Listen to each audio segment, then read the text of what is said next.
The rain hadn't stopped falling on Chicago in 4 days. It hammered against the fogged-up windows of Nana Rosa's, a small family-owned Italian diner tucked between a shuttered pawn shop and a laundromat on the edge of Little Italy. It was a kind of place that time had forgotten, with cracked red vinyl booths, a jukebox that only played Sinatra, and the permanent smell of garlic, oregano, and burnt espresso soaked into the walls. It was also the only place in the city that hadn't looked at Isabella Russo like she was a problem to be solved. Isabella wrapped her fingers around the coffee pot, feeling the warmth seep into her bones as she moved between the tables. She was 29 years old, a proudly plus-size woman with soft brown curls that refused to stay in her low ponytail, hazel eyes that held more exhaustion than a woman her age should carry, and curves that filled out the black waitress uniform in ways that no amount of shapewear could hide. She had stopped trying to hide them 2 years ago. That was the night she'd finally walked out on Marcus, her ex-boyfriend of 5 years, after he'd shoved her against the kitchen counter and told her she was lucky he even bothered to touch a body like hers. 2 years later, and she still flinched at loud voices. 2 years later, and she still checked over her shoulder every time she locked up the diner. 2 years later, and she still lived in a fourth-floor walk-up above a bakery, paying rent in cash, so her name wouldn't show up on any lease he could find. Isabella had rebuilt her entire life around one simple principle: stay invisible, stay quiet, stay alive. But tonight, invisibility was going to be impossible. She noticed him the moment he walked in at 9:47 p.m., because men like him didn't walk into places like Nana Rosa's. He was tall, easily over 6 feet, wearing a charcoal three-piece suit that cost more than her yearly rent. His dark hair was pushed back from a face that looked like it had been carved out of stone by a sculptor with a cruel imagination. Sharp jaw, high cheekbones, a mouth that looked like it had never once smiled without meaning something dangerous. But it was his eyes that stopped her in her tracks. They were the darkest brown she had ever seen, almost black, and they moved through the diner the way a wolf moves through a field of sheep, calculating, assessing, cataloging every exit, every face, every possible threat. He sat in the corner booth, the one against the back wall, facing the door, the one no regular ever picked because the vinyl was cracked and the overhead light flickered. "You want me to take that one, honey?" Marisol, the older waitress, who'd been at Nana Rosa's for 15 years, was suddenly at her elbow, her voice low and nervous. "He looks like trouble." Isabella hesitated, her fingers tightening around the coffee pot. Something in her chest was screaming at her to say yes, let Marisol handle it, disappear into the kitchen, and pretend she hadn't seen him. But something else, something quieter and older and buried deep beneath the years of Marcus's screaming, told her to walk over there. "I've got him," she heard herself say. She approached the booth slowly, her sensible black flats squeaking softly against the checkered tile floor. She could feel his eyes on her before she even reached the table, sweeping over her, taking her in. But there was nothing predatory in his gaze the way there had been in Marcus's. It was something else, something that made her feel, for the first time in years, like she wasn't being measured against a standard she couldn't meet. It felt like she was simply being seen. "Good evening," she said, forcing her voice to sound steadier than she felt. "Can I get you started with something to drink?" He looked up at her fully, and for a moment, just a fraction of a second, something flickered in those dark eyes. Surprise, maybe. Interest. It vanished so quickly she almost thought she'd imagined it. "Espresso," he said. His voice was low, rough, with the faintest trace of an accent that curled around the edges of the word. "Double. No sugar." Coming right up. She turned to walk away, and that's when she noticed it. 3 men had walked into the diner, behind him, and taken the booth by the front window. They wore dark jackets, wet from the rain, and none of them had picked up a menu. None of them were talking. All 3 of them were watching the man in the corner booth. Not glancing, watching. Isabella's stomach dropped. She walked back to the counter on legs that suddenly felt like they belonged to someone else. Her hands trembled as she pulled the espresso shot, and she willed herself to breathe, to think, to not do anything stupid. She had spent 2 years learning how to read a room. She had spent 2 years learning what danger looked like before it opened its mouth. And every single instinct she had built up in that time was howling at her right now. She'd grown up in a neighborhood where you learned to spot men like those three by the time you were 10 years old. The way they sat, the way their hands never quite left their laps, the way one of them kept touching the inside of his jacket like he was making sure something was still there. She knew what that meant. Everyone from her block knew what that meant. And the man in the corner booth, whoever he was, had no idea they were there. She carried the espresso back to his table, her heart slamming against her ribs so hard she was sure he could hear it. She set the small white cup down in front of him, and as she did, she leaned forward just slightly, pretending to adjust the napkin holder. "Don't look up," she whispered, her voice barely above a breath. "3 men. Front booth. They walked in right after you. One of them has a gun." She didn't wait for his reaction. She straightened up, forced a polite waitress smile onto her face, and walked away like she'd just told him about the dessert special. Her whole body was shaking. Her mouth had gone dry. She could feel his eyes following her back to the counter, and she didn't dare turn around to see what expression he was wearing. She busied herself wiping down the counter that didn't need wiping, her mind racing. She didn't know why she had done it. She didn't know this man. For all she knew, he was worse than the 3 men at the front. For all she knew, she had just involved herself in something that was going to end with her face on the 6 o'clock news. But she couldn't stop thinking about the way he had looked at her. Like she was a person. Like she mattered. And she couldn't stop thinking about the fact that in about 90 seconds, if she was right about what she was seeing, he was going to be dead. The bell above the door chimed as 2 more men walked in. They didn't sit. They stood by the door, their hands in their coat pockets, and Isabella felt the last of her breath leave her body. 5 of them now. 5 armed men. 1 target. And her. She glanced at the corner booth. The stranger was sipping his espresso like nothing was wrong, but she could see it now, the way his shoulders had shifted, the way his free hand had moved beneath the table. He had heard her. He had believed her. And he was waiting. His dark eyes lifted and met hers across the diner. And in that single silent look, he asked her a question she had no business answering. "Are you going to help me?" Isabella Russo, a waitress who had spent 2 years teaching herself how to be invisible, made the most reckless decision of her life. She gave the smallest nod he had ever seen. And just like that, everything changed. Isabella's mind was moving faster than it ever had in her entire life. 5 armed men. 1 kitchen with a back door that led to the alley. 1 walk-in freezer. 1 fire exit behind the jukebox that only she and Marisol knew was unlocked because the latch had been broken since March and the owner kept forgetting to call a repairman. She had maybe 60 seconds, maybe less, before whoever was in charge of that little execution party decided the time was right. She walked back toward the corner booth with a coffee pot in her hand, refilling water glasses along the way, moving with the practiced ease of a woman who had done this same route 10,000 times. Her hands didn't shake. That was the strangest part. Somewhere between the moment she had spotted the 5th man and the moment she had made her nod, something inside her had gone very still and very quiet.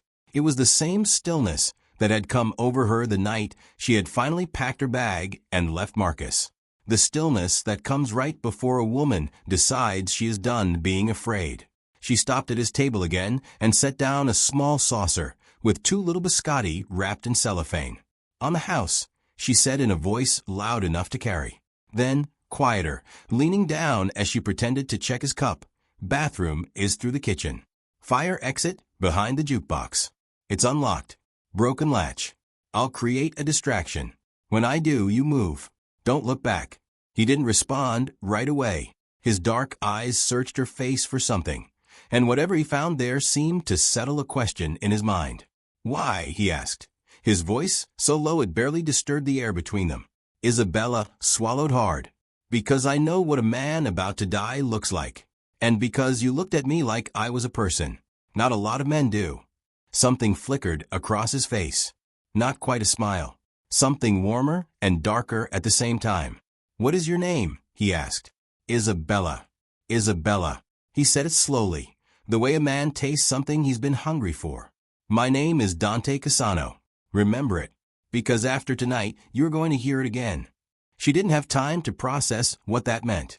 She straightened up and walked back toward the counter, her heart hammering so hard she felt it in her teeth. She glanced at the front booth. The three men were shifting, one of them checking his watch, another one glancing at the two by the door. They were coordinating. They were about to move. Isabella did the only thing she could think of. She grabbed the metal serving tray stacked with dirty plates, took 3 steps toward the middle of the diner, and let drop. The crash was catastrophic. Plates shattered. Silverware clattered across the tile. A water glass exploded into 1,000 glittering pieces. Every single head in the diner snapped toward the sound, including the 5 men who were about to commit a murder. Marisol shrieked from behind the counter. An old man in the second booth spilled his soup. And in the 2 seconds it took for the entire room to react, Dante Cassano was already moving. He didn't run. That was what Isabella noticed, even in the middle of her own controlled chaos. He moved. Fluid, silent, terrifyingly fast, sliding out of the booth and through the swinging kitchen door before any of the 5 men had fully turned their heads. It was the kind of movement that came from a man who had been in danger his entire life and had learned to treat it like breathing. "I'm so sorry," Isabella cried out, dropping to her knees in the middle of the mess. "Oh my God, I'm such a klutz. I'm so sorry, everyone." She made a huge show of gathering the broken plates, moving with theatrical clumsiness, buying seconds. Marisol, bless her, came bustling over with a broom, muttering under her breath about how Isabella had 2 left feet, and between the 2 of them they turned the center of the diner into a small, loud, distracting spectacle. By the time the man at the front booth stood up and started walking toward the back with his hand inside his jacket, Dante Cassano was already gone. She saw the exact moment they realized it. The lead man, tall, blonde, with a scar across his knuckles, pushed through the kitchen door and disappeared. She heard him shout something in a language that wasn't Italian. Russian, maybe. Then he came storming back out, his face like thunder, and his eyes landed directly on her. Isabella's blood turned to ice. "You," he said, striding across the diner, ignoring the broken plates crunching under his boots. "Where did he go?" She looked up at him from her knees, forcing wide, watery, confused eyes. "Who?" "Sir, I dropped the tray. I'm so sorry. Are you okay? Did anything hit you?" He grabbed her by the upper arm and yanked her to her feet, so hard her shoulder cracked. She let out a genuine cry of pain, and Marisol dropped the broom. "Hey," Marisol shouted. "Get your hands off her." "Where did he go?" the man repeated, his voice low and lethal, his fingers digging into Isabella's arm exactly the way Marcus's used to. And that was the moment something ancient and furious woke up inside her chest. "I don't know who you're talking about," she said, her voice trembling in a way that was only half acting. "The man in the corner booth? He paid his check and left through the front like 10 minutes ago. Please, you're hurting me." The man's eyes searched her face. She had spent 5 years learning how to lie to a man who wanted to hurt her. She had learned how to make her eyes go blank and her mouth go soft and her voice go small. She used every single one of those skills now, and after what felt like an eternity, he shoved her backward and released her arm. "Let's go," he barked at the others, and the 5 of them swept out of the diner and into the rain like a black tide, the bell above the door jangling violently behind them. Isabella stood in the middle of the ruined diner, her arm throbbing, her lungs finally remembering how to work. Marisol rushed to her, hands fluttering, asking if she was okay, if she needed to call the police, if she wanted to sit down. Isabella just shook her head and said she needed a minute, and then she walked into the back and locked herself in the small employee bathroom and threw up. She stayed on that cold tile floor for a long time, her forehead pressed against the porcelain, her whole body shaking. She had just lied to a man with a gun. She had just helped a stranger escape an execution. She didn't even know who Dante Cassano was, not really, but she knew what he was. Anyone who commanded that kind of hunt from that kind of men was not the kind of man a waitress from a walk-up apartment ever got tangled up with and lived to tell about it. She finished her shift on autopilot. She cleaned up the broken plates. She counted her tips. She helped Marisol close the register and lock the front door at 12:15 a.m. She pulled on her cheap trench coat, tied the belt tight around her waist, and stepped out into the alley behind the diner where her ancient Honda Civic was parked next to the dumpster. The rain had turned into a fine, cold mist. The alley light was flickering, casting long shadows across the wet pavement. She fumbled her keys out of her purse and walked toward her car, and that was when she saw him. He was leaning against her driver's side door. Dante Cassano, still in that charcoal three-piece suit, though now there was a small tear at the shoulder and a smear of something dark blood, maybe across the knuckles of his right hand. He looked at her the way a man looks at something he cannot quite believe is real. Isabella stopped 10 feet away, her keys clenched in her fist. "How did you know which car was mine?" "I watched you park it," he said simply. 3 days ago. You always park in the same spot, behind the dumpster, because the street light doesn't reach it and no one can see you fumbling with your keys. Something in her chest went strange and hot. "You've been here before. Every Thursday night for 6 weeks. His dark eyes never left her face. "I sit in the front booth. You have always been working the back section. You never noticed me. I made sure of it." "Why?" He was quiet for a long moment, and then he said, "Because Nana Rosa's is one of 3 places in this city where my family has agreed no business is ever done. It is neutral ground. It has been since 1978. My grandfather signed the agreement himself. It is the only place in Chicago where I can drink an espresso and not have to watch the door." Isabella felt her legs go weak. "And tonight," Dante said, his jaw tightening, "someone broke the agreement." He straightened up off her car and took a slow step toward her, and she was too tired and too frightened and too something else she couldn't name to back away. "Which means someone in my own house handed my location to the Volkov family. Someone who knew I would be there tonight. Someone I trusted." His voice went very quiet on that last word. Isabella wrapped her arms around herself. "I have to go home." "You cannot go home, Isabella." She looked up at him sharply. "The blonde man. The one who grabbed you. His name is Yuri Volkov. He is a very careful, very intelligent, very patient killer. He did not believe you." Dante's voice was gentle, almost apologetic. "He walked out of that diner because he had no proof. But he saw your face. He heard your name on the receipt Marisol printed for the woman in the 3rd booth who paid with cash and asked for a copy. And by tomorrow morning, he will know exactly where you live, where your mother lives, where you grew up, and where you get your coffee. That is what men like him do." The keys slipped out of her fingers and clattered onto the wet pavement. "No," she whispered. No, I didn't. I just dropped a tray. I didn't do anything. I can't. I have a life. I have a job. I have..." "Isabella." His voice cut through her rising panic like a blade. "Look at me." She looked up.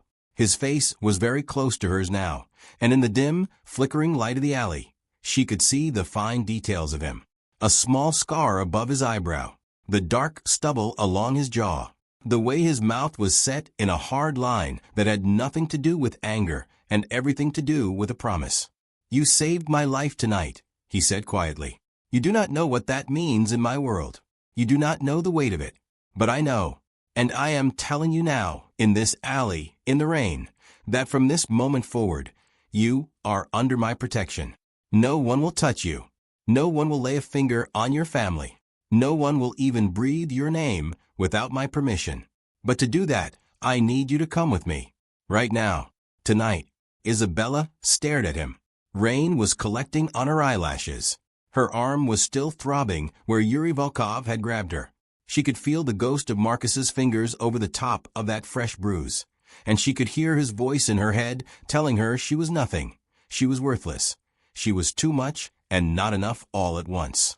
And she looked at this man, this stranger, this dangerous, impossible man, and she saw something she had not seen in the eyes of any man in a very, very long time. He was looking at her like she was worth protecting. "Where?" she whispered. "Somewhere safe. Somewhere no one can reach you. I have a place on the North Shore. 24-hour security. My people. My rules. You will have your own room. You will have anything you need. And when this is finished, when Yuri Volkov and the man who betrayed me are both handled, you will be free to walk away and never see me again. If that is what you want, He paused. But I need you to decide now, Isabella. Because, in about 6 minutes, Yuri's men will be at your apartment building. And, in about 12 minutes, they will be here. She thought about her studio apartment. The little kitchen with the wobbly table. The framed photograph of her mother on the windowsill. The pepper spray she kept in her nightstand drawer that she had honestly thought was going to be enough. She thought about Marisol locking up the front of the diner and going home to her husband, blissfully unaware that her waitress had just pulled the pin on a grenade neither of them had known was in the room. Then she thought about the way Dante Cassano had looked at her when she'd asked him what he wanted to drink. Not up and down. Not like a piece of meat to be measured. Just at her. Like she was there. Like she was real.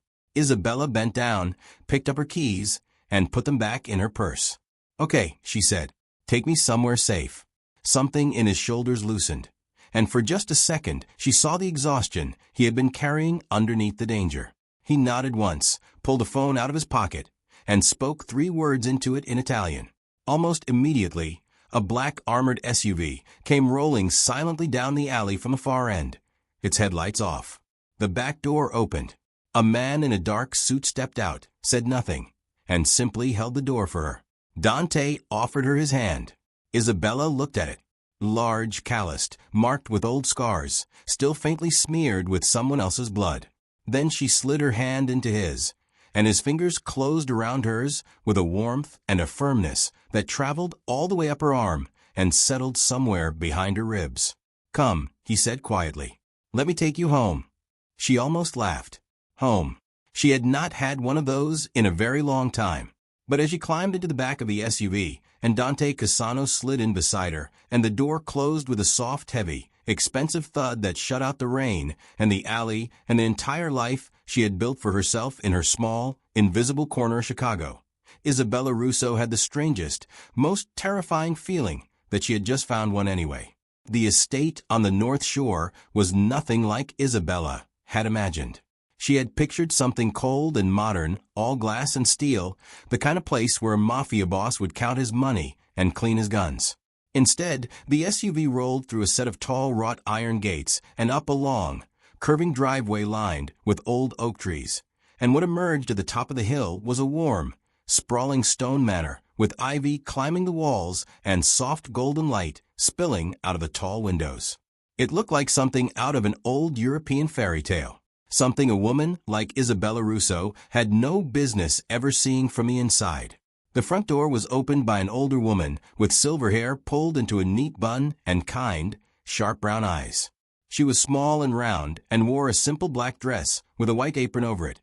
And when she saw Isabella step out of the SUV in her cheap trench coat with her hair damp from a rain and a fresh bruise already blooming purple on her upper arm, her whole face softened. "Oh, Poverina," the woman murmured, and before Isabella could say a word, she was being ushered inside with a kind of firm, gentle authority that only grandmothers seemed to possess. "You come with me. You are cold, you are wet, you are frightened. We fix all of this. Dante, go. She is with me now." Dante paused in the doorway, and Isabella caught the smallest flicker of something like amusement in his dark eyes. "Isabella, this is Signora Elena. She has run this house for 30 years. She was my mother's dearest friend. You will listen to her, because if you do not, she will make both of our lives extremely difficult." "Go," Elena said, waving him off like he was a boy of 10 and not the most feared man in the state of Illinois. "Go, do your terrible business. I take care of the girl." Isabella spent the next hour in a state of quiet, surreal shock. Elena drew her a bath in a bathroom bigger than her entire apartment. She laid out a soft cream cashmere robe and a set of silk pajamas that fit her perfectly, which meant someone had already known her size, which meant Dante had known her size, which meant he had been paying attention in a way that should have terrified her, and instead did something else entirely to the inside of her chest. Elena made her a bowl of hot chicken soup with tiny pasta stars in it and sat with her at a small table in a warm kitchen and told her old stories about Sicily and about Dante's mother, a woman named Sophia, who had died when Dante was 14 and who had, according to Elena, been the only person on this earth Dante Cassano had ever truly been afraid of disappointing. "He is a hard man," Elena said, watching Isabella eat. He has to be. His father was harder. His grandfather was harder still. But underneath, my Dante, he has his mother's heart. He hides it well. He hides it from everyone. But it is there. She reached across the table and touched the back of Isabella's hand very gently. He does not bring women here, Cara. Not one. Not ever. In 15 years, I have prepared this house for exactly no one. Do you understand what I am telling you? Isabella did not know how to answer that. So she just nodded and finished her soup. She slept in a room with soft blue walls and a bed that felt like a cloud. And for the first time in 2 years, she did not wake up 3 times in the night to check that her front door was locked. When she finally opened her eyes, sunlight was streaming through gauzy white curtains, and for one long, dizzy moment she could not remember where she was or how she had gotten there. Then she saw the fresh set of clothes folded neatly on the armchair, dark jeans, a soft ivory sweater, everything in her exact size, and it all came rushing back. She found Dante in a study on the ground floor. He was standing behind a massive dark wood desk with his back to her, on the phone, speaking rapid, quiet Italian into it. He had changed into a black turtleneck and dark trousers, and even from behind, she could see the tension carved into the line of his shoulders. He hung up as she stepped into the doorway, and when he turned around and saw her, something in his face went still. "You slept," he said. "I slept," she confirmed. "Good." He came around the desk, slowly. "How is your arm?" She had almost forgotten.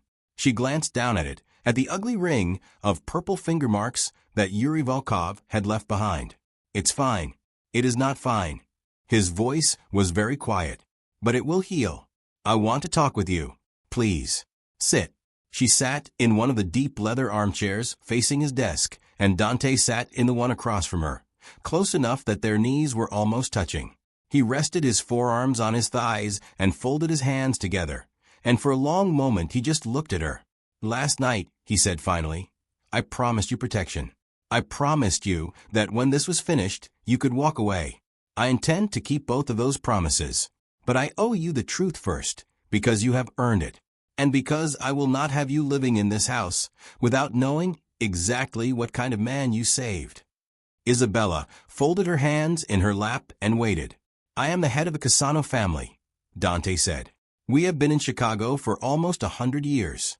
My father died 6 years ago. I took his seat. What we do, some of it is legal. Most of it is not. I will not lie to you about that, Isabella. I am not a good man in the way the world measures goodness. I have hurt people. I have ordered worse. I live in a world where the currency is blood and loyalty, and neither one is ever cheap." He paused. "But there are lines. My family has always had lines. We do not touch children. We do not touch civilians. We do not touch the neutral places. And we do not sell what destroys neighborhoods. My father was strict about this. I have been stricter." "The Volkovs," Isabella said quietly. "The Volkovs do not have lines. They deal in what my family will not touch. They have been trying to move into my territory for 2 years. Last night was the 4th attempt on my life in 6 months. It was the first that came close to succeeding." His dark eyes held hers. "Someone inside my house told them where I would be. Someone I have known since I was a boy. I found out who this morning." She swallowed. "What are you going to do?" "That has already been handled." She did not ask what that meant. She did not want to know. There was a small, strange part of her that already did. "And me?" she asked instead. Dante was quiet for a long moment. "That is what I want to talk to you about. Yuri Volkov knows your face. He knows your name. He has already been to your apartment. He has already spoken with your landlord. He has already driven past your mother's house in Berwyn." Isabella flinched, and he saw it, and his jaw tightened. "She is safe. I have people watching her. She does not know they are there. She never will. But this is what your life looks like now, Isabella. As long as Yuri Volkov is breathing, you are a name on his list. So I stay here. You stay here until it is done. And then, when it is done, you decide what you want. If you want to walk away, I will make it so that no one from any world, mine or theirs, ever knocks on your door again. I will set you up somewhere new. A new city. A new name if you want it. Enough money that you never have to carry a coffee pot again unless you love the smell of espresso in the morning. That is one door. He paused. There is another door, but I will not open it for you today, or tomorrow, or next week, because you did not choose this. You were pulled into it by an instinct in a diner on a rainy Thursday night, and I will not repay that by trapping you. Isabella stared at him. What is the other door? Dante's mouth curved into something that was not quite a smile. We'll talk about that when Yuri Volkov is no longer breathing. Not before. She should have been horrified. She should have gotten up, walked out of that study, called a cab, and taken her chances. Instead, she sat there in her borrowed ivory sweater, in a warm room in a strange house, across from a man who had told her exactly who he was without softening a single edge of it, and she felt something she had not felt in 5 years. She felt safe. Not the fragile, borrowed safety of a locked door and a can of pepper spray. Real safety. The kind that came from knowing that if the world came for her, there was someone in it who would put himself between her and the world without hesitating. Okay, she said. That was all. Just okay. And Dante Cassano let out a very quiet breath she had not realized he had been holding. She lived in the house for 11 days. She helped Elena in the kitchen because she could not sit still. She read books in the enormous library she found on the second floor. She talked on the phone to her mother, who Dante's people had quietly moved to a cousin's house in Wisconsin under the story of a surprise family reunion. She walked in the gardens in the afternoons, always with 2 men she pretended not to notice, keeping a respectful distance behind her. She and Dante had dinner together every night, always just the 2 of them at one end of a long dining table. And slowly, one meal at a time, she learned him. She learned that he read poetry in 3 languages, that he had wanted to be an architect when he was young, that he had a scar on his ribs from a bullet when he was 19 and another one on his back from a knife when he was 23, that when he laughed, which was rare, it was low and warm and sounded like a sound he had almost forgotten how to make. And he learned her too. He learned about Marcus without her ever saying his name outright, because Dante was the kind of man who could read a whole story from the way a woman flinched at a raised voice. He learned that she had once wanted to open her own bakery, that she loved old jazz records, that she had not been told she was beautiful by a man who meant it since she was 22 years old. And when he told her one evening across a plate of homemade pasta, in a voice as calm and certain as if he were reporting the weather, that she was the most beautiful woman he had ever laid eyes on, and that every man who had ever failed to tell her so was a fool, Isabella had to set down her fork and press her napkin to her mouth so that she would not cry into her dinner. On the 12th day, Dante left the house at 4 in the morning. She heard the front door close from her bedroom, and she lay in the dark and stared at the ceiling and prayed to a God she was not sure she still believed in. He came back at 7 that night. He had a small cut across his cheekbone and a bandage on his forearm, and a look in his eyes that she did not ever want to see again. She met him in the front hallway. Neither of them spoke. He simply pulled her into his arms and held her against his chest for a long time, and she felt the tension go out of him one shuddering breath at a time. "It is done," he said finally into her hair. She did not ask for details. She never would. That night, in the doorway of her bedroom, Dante Cassano opened the other door. "You are free to go," he said quietly. "The car is ready. Your mother is back in her house. Your apartment has been relet, but I have a place for you if you want it. Any city, any name. It is all arranged. You saved my life, Isabella, and I owe you a debt I will pay for the rest of mine, whether you are in it or not." He paused, and for the first time since she had met him, she saw something that looked almost like fear move behind his eyes. "But if you want to stay, if you want to see what this is, what we are, what we could be, then I am asking you to stay. Not as someone I am protecting, as someone I am choosing. And who is choosing me?" Isabella stood in that doorway, in her silk pajamas with her hair loose around her shoulders, and thought about every voice that had ever told her she was too much, too soft, too heavy, too loud, too needy, too fat, too plain, too invisible, too broken. She thought about all of them, every single one, all the way back to the little girl in the 5th grade who had cried in the bathroom because a boy had called her a name she still could not say out loud. And she looked at Dante Cassano, this dangerous, complicated, terrifying, gentle man who had memorized the size of her clothes and the sound of her laugh and the way she took her coffee, and who was standing in a hallway in his own house actually asking her to choose. "I am staying," she said. She married him 2 years later in a small stone chapel on a hillside in Sicily, in a dress she had designed herself, with her mother in the front row and Elena crying quietly into a lace handkerchief.